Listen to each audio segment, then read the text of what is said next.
Bonjour à tous et bienvenue si vous nous rejoignez sur France 24. Beaucoup de réactions donc aujourd'hui après la condamnation à 4 ans de prison d'Aung San Suu Kyi par la junte birmane. Selon la télévision d'État, cette sentence sera réduite à 2 ans. Un procès politiquement motivé a dénoncé la haute commissaire aux droits de l'homme Michelle Bachelet. Et ça n'est que le début pour Aung San Suu Kyi, poursuivi pour de nombreux autres chefs d'accusation. On rejoint tout de suite notre correspondante dans la région, Carole Izou. Bonjour Carole, cette peine serait donc réduite à 2 ans. Est-ce qu'on en sait plus ?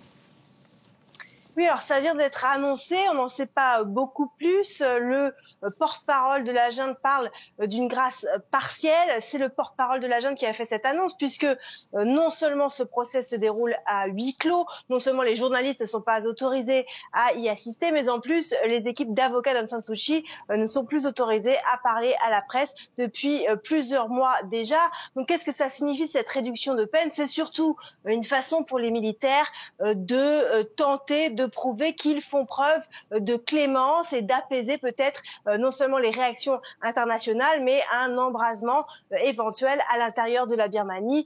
Personne n'est dupe, bien sûr. Ces 2 ans de prison, ils sont tout de même, cela reste une peine assez lourde pour les 2 chefs d'accusation qui étaient concernés aujourd'hui, à savoir l'incitation pour trouble à l'ordre public et la violation des lois anti-Covid. En tout, si on prend en compte également les autres chefs d'accusation, puisque ce sont 11 chefs d'accusation en tout qui pèsent contre Aung San Suu Kyi, elle risque des dizaines d'années derrière les barreaux. C'est donc un avenir très lourd pour Aung San Suu Kyi. Et la volonté des militaires est très claire.